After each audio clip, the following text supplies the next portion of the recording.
ஒரு 6 வயசு சின்ன குழந்தைகிட்ட போயிட்டு இந்தா ஆப்பிள் ஜூஸ் குடிமா, சாத்துக்குடி ஜூஸ் குடிமா, இது உடம்புக்கு ரொம்ப நல்லது அப்படின்னு நம்ம சொன்னோம் அப்படின்னா அந்த குழந்தை ஜூஸை குடிக்காது.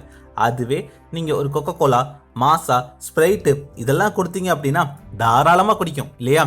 அதே மாதிரி ஆரோக்கியமான உணவுகளை குழந்தைகளுக்கு கொடுத்தோம் அப்படின்னா அது சாப்பிடாது. புரோட்டா சாப்பிட்றியா, நூடுல்ஸ் சாப்பிட்றியா அப்படின்னு கேட்டா டக்குன்னு சாப்பிட்றேன்னு சொல்லும். எதெல்லாம் கெட்டதோ அது எல்லாமே குழந்தைகள் தானாவே விருப்பப்பட்டு சாப்பிடும். எதெல்லாம் நல்லதோ அதையெல்லாம் சாப்பிடாது. இது குழந்தைகளுக்கு மட்டுமில்ல, நம்மளுக்குமே இருக்கக்கூடிய பிரச்சனை. ஒரு விஷயம் நல்லதுன்னு நம்மளுக்கு தெரியும், அது பண்ணாதான் நம்ம முன்னேற முடியும் அப்படின்னு தெரியும். ஆனாலும் அந்த விஷயத்த நாம பண்ண மாட்டோம். அப்புறமா பண்ணுவேன்னு சொல்லுவோம், கஷ்டமா இருக்குன்னு சொல்லுவோம், சோம்பேறித்தனப்படுவோம். இந்த மாதிரி ஒரு விஷயம் நல்ல விஷயம்னு தெரிஞ்சும் நமக்கு பிடிக்காதனால அதை பண்ணாமலே இருப்போம். அந்த மாதிரி நமக்கு பிடிக்காத விஷயங்களை செய்யறது எப்படி அப்படின்ற ரகசியத்தை தான் how to do things you hate அப்படின்ற புத்தகத்துல பீட்டர் ஹோலின் சொல்றாரு.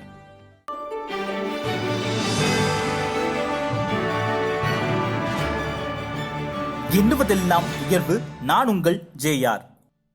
புத்தகங்கள்ல நிறைய வகை இருக்குங்க. சில புத்தகங்கள்ல இருந்து நமக்கு தகவல்கள் மட்டும்தான் கிடைக்கும், அதாவது வெறும் இன்ஃபர்மேஷன்ஸ். அது நம்முடைய அறிவை வளர்க்கும். இன்னும் சில புத்தகங்கள் இருக்கு. எலன் மாஸ்கோட வாழ்க்கை வரலாறு, காந்தியினுடைய வாழ்க்கை வரலாறு, பில்கேட்ஸோட பயோகிராஃபி, இதெல்லாம் நம்ம தெரிந்து கொள்ளும் போது ரொம்ப இன்ஸ்பைரிங்கா இருக்கும். நம்ம ஆள் மனசுல பதியும். அந்த கதைகள் நம் வாழ்க்கையில ஏதாவது ஒரு கட்டத்துல நமக்கு உதவலாம். ஆனால் இன்னும் சில புத்தகங்கள் இருக்கு, இதனுடைய பலன்கள் உங்களுக்கு இம்மீடியட்டா கிடைக்கும். இப்போ இந்த புத்தகத்தை படிச்சுட்டு இதற்கான ஆக்ஷன் ஐட்டத்தை இன்னைக்கு நம்ம எடுக்க ஆரம்பிச்சோம் அப்படின்னா அடுத்த ஒரு வாரத்துல அதற்கான பலன்களை நம்மால் பார்க்க முடியும். அந்த மாதிரி ஷார்ட் டேர்ம்ல நிறைய பலன்களை கொடுக்கக்கூடிய ஒரு புத்தகம் தான் how to do things you hate by Peter Hollins. இந்த புத்தகத்தோட ஆசிரியர் இதுல நிறைய விஷயங்களை சொல்றாங்க. இருந்தாலும் ஒரு முக்கியமான 9 விஷயங்களை நம்ம இன்னைக்கு பார்க்க போறோம். இந்த வீடியோ பார்க்க ஆரம்பிக்க போறதுக்கு முன்னாடி நீங்க ஒண்ணு பண்ணணுங்க. நீங்க ரொம்ப நாளா பண்ணணும்னு நினைச்சு பண்ணாமலே இருக்க ஒரு விஷயம், இல்ல கஷ்டமா இருக்கேன்னு பண்ணாம இருக்கக்கூடிய ஒரு விஷயம், அந்த மாதிரி விஷயங்கள் என்னென்ன அப்படின்றத ஒரு பேப்பர்ல எழுதுங்க. இல்ல ஒரு நோட் பேட்ல கூட நோட் பண்ணி வச்சுக்கோங்க. அது காலையில சீக்கிரமா எந்திரிக்கிறதா இருக்கலாம், டயட் இருக்கிறதா இருக்கலாம், ஜிம்முக்கு போறதா இருக்கலாம், எக்ஸசைஸ் பண்றதா இருக்கலாம். இப்படி ஏதோ ஒன்று உங்களுக்கு பண்ண பிடிக்காத விஷயம் ஆனால் நல்ல விஷயம், அந்த மாதிரி விஷயங்களை பேப்பர்ல எழுதுங்க.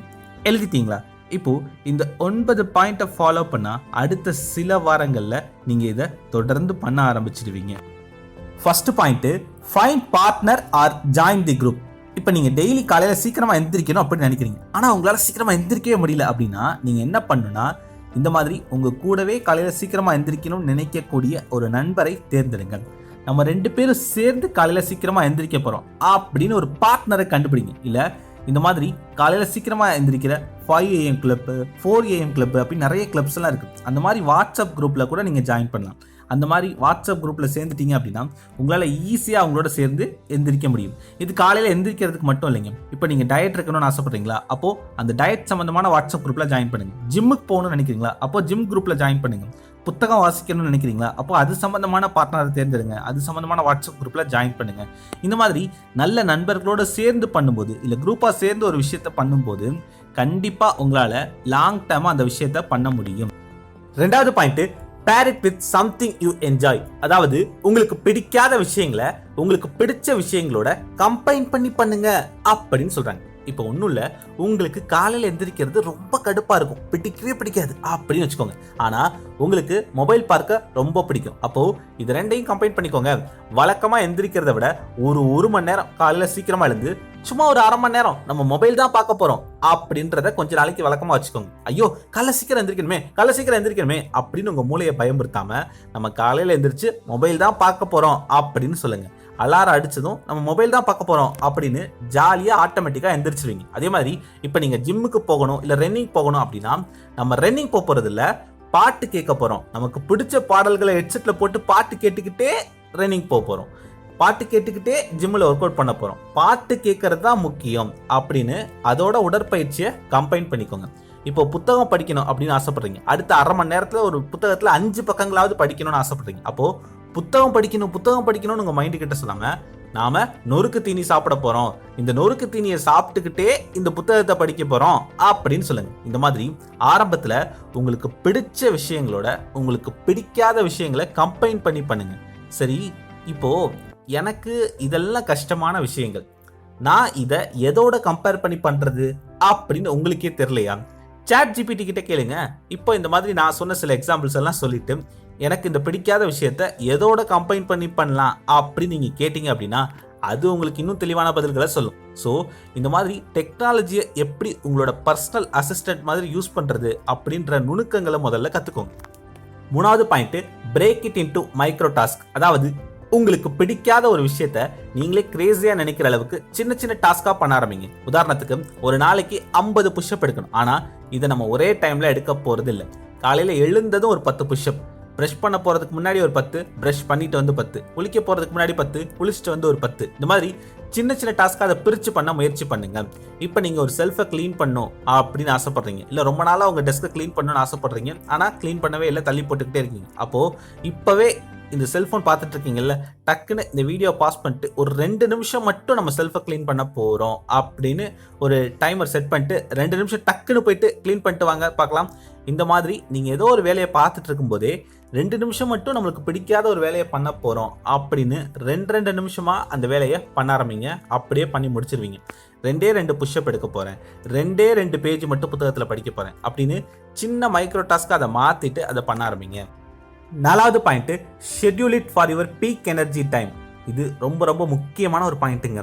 ஒரு நாளில் எந்த நேரத்தில் நம்மளுக்கு எனர்ஜி அதிகமாக இருக்கும் அப்படின்னு யோசிங்க. அந்த டைம்ல இந்த மாதிரி கஷ்டமான விஷயங்களை முதல்ல பண்ணிடுங்க.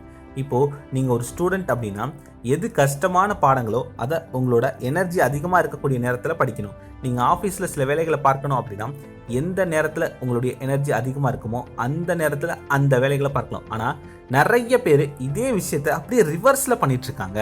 நம்மளோட எனர்ஜி பீக் டைமாக இருக்கும்போது தான் நமக்கு பிடிச்ச விஷயங்களை பண்ணிக்கிட்டு இருக்கோம். இனிமே இப்படி பண்ணாதீங்க.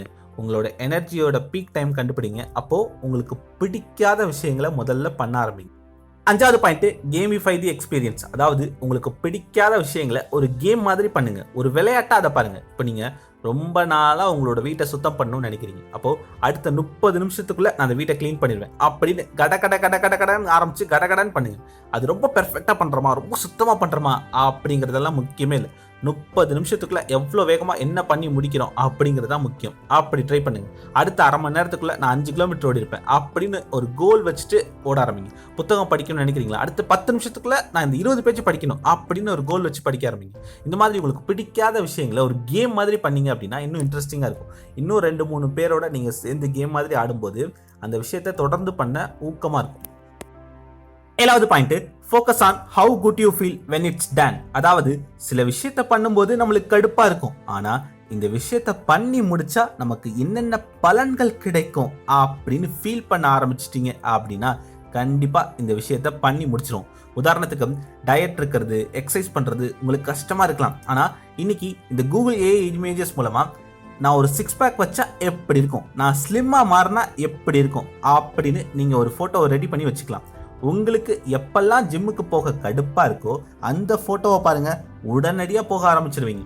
ஒவ்வொரு மாசமும் சம்பளம் வந்த உடனே நமக்குன்னு ஒரு தொகையை எடுத்து வைக்கிறது, சேமிக்கிறது கடுப்பா தான் இருக்கும். இப்போ ஒரு பெரிய வீட்டில் நீங்க வாழ்ற மாதிரி, இல்ல பெரிய காரை நீங்க வச்சிருக்க மாதிரி, இல்ல நிறைய நகைகளை நீங்கள் அணிந்திருக்க மாதிரி ஒரு இமேஜ் ரெடி பண்ணி வச்சுக்கோங்க. இன்னைக்கு நம்ம சேமிக்கிற பணம் நாளைக்கு மிகப்பெரிய தங்கமாகவோ வீடாகவோ காராவோ நமக்கு திரும்ப கிடைக்க போகுது. அதனால இன்னைக்கு சேமிப்போம், முதலீடு பண்ணுவோம் அப்படின்னு யோசிங்க.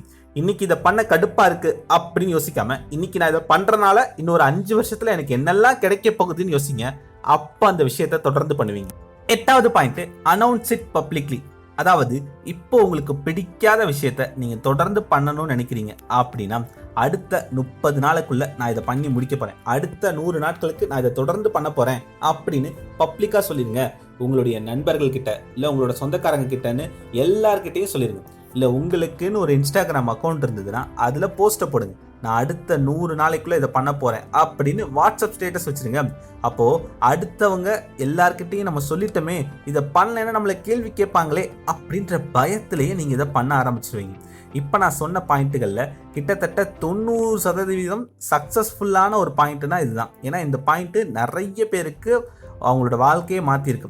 நிறைய பேர் பப்ளிக்காக அனௌன்ஸ் பண்ணிட்டோமே அப்படின்றனாலே அந்த விஷயத்தை தொடர்ந்து பண்ணுவாங்க. ஐயோ இவங்ககிட்ட சொல்லிட்டோமே அப்படின்ற பயத்திலே இதை பண்ண ஆரம்பிச்சிருவீங்க. ஸோ நிறைய பேருக்கு ஒர்க் அவுட் ஆன டெக்னிக் இது. நீங்களும் இதை ட்ரை பண்ணி பாருங்க. அடுத்து 9வது பாயிண்ட் என்ன அப்படின்னா 100% உங்களுக்கு ரிசல்ட் தரக்கூடிய ஒரு பாயிண்ட்டுங்க இது. 8வது பாயிண்ட் அனௌன்ஸ் இட் பப்ளிக்லியாவது ஒரு 90% தான் ரிசல்ட்டை கொடுக்கும். ஆனா இந்த 9வது பாயிண்ட் 100% ரிசல்ட்டை கொடுக்கும். அது என்ன தெரியுமா? அதுதான் பனிஷ்மெண்ட். நான் இந்த விஷயத்த பண்ணல அப்படின்னா எனக்கு இவ்வளவு தண்டனைகள் கிடைக்கும் அப்படின்னு அந்த விஷயத்துக்கான தண்டனைகள் கடுமையா இருந்தது அப்படின்னா கண்டிப்பா பண்ண ஆரம்பிச்சிருவீங்க. உதாரணத்துக்கு நாளையில இருந்து நான் டெய்லி காலையில 5 மணிக்கு எந்திரிக்கணும் அப்படின்னு நினைக்கிறீங்க.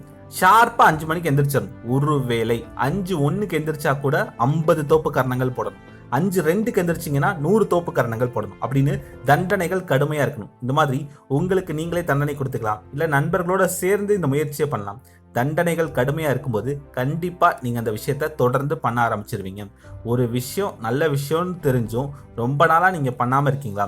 அப்போ நான் இதை பண்ணலைன்னா எனக்கு இதுதான் தண்டனை அப்படின்னு உங்களுக்கு நீங்களே தண்டனை கொடுங்க. இல்ல இதற்குன்னு ஆளை நியமிங்க. கண்டிப்பா அடுத்த சில வாரங்கள்ல அதை தொடர்ந்து பண்ண ஆரம்பிச்சிருங்க. அவ்வளவுதாங்க. இந்த 9 பாயிண்ட்டையும் டிஸ்கிரிப்ஷன்ல கொடுத்துருக்கேன். அதை காப்பி பண்ணி சேவ் பண்ணி வச்சுக்கோங்க. தொடர்ந்து ஃபாலோவும் பண்ணுங்க. ஒரு 2-3 வாரங்கள்லேயே உங்களுக்குள்ள மிகப்பெரிய மாற்றங்கள் வருவதை உணர ஆரம்பிப்பீங்க. இந்த புத்தகத்துல இது தவிர இன்னும் நிறைய விஷயங்கள் சொல்லியிருக்காங்க. ஆனால் நேரம் கருதி அது எல்லாத்தையும் என்னால் இங்கே சொல்ல முடியல. வாய்ப்பு இருந்தா நீங்க நம்ம ஜாயின் பட்டன்ல இணைஞ்சிருங்க.